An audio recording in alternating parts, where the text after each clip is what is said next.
તો બધાને જય Shri Ram and good morning. હું છું તમારો સાગર બ્લોગર. કાલનો બ્લોગ ન જોયો હોય તો જોતા આવજો.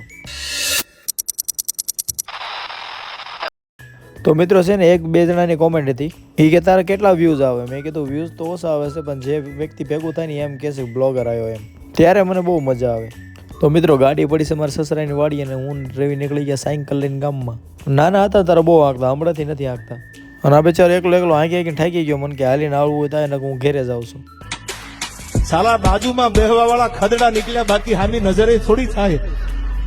પછી તો મેણું લાગી ગયું ને મેં સાયકલ હાંકવાનું ચાલુ કર્યું, લટપટર લટપટર લટપટર. અને આ તો નાના હતા તારા હાલતું હતું, હવે તો બેરિંગ ભગડાઈ ગયા.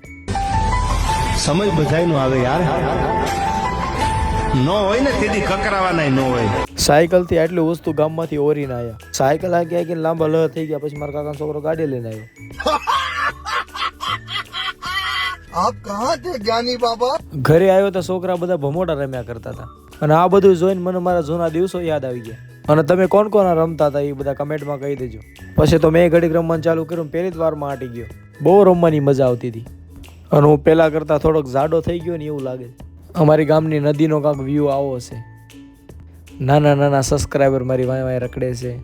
સાંજે જમી કરવીને આવીને એ મજાની મારા કાકાની દુકાને બેઠા બેઠા વાતો કરતા હતા. તો ફાઇનલી મિત્રો આપણો વિડીયો થાય છે પૂરો. તમને મારો વિડીયો સારો લાગ્યો લાઈક કરો, શેર કરો અને subscribe my YouTube channel. And C you guys next video. Bye bye.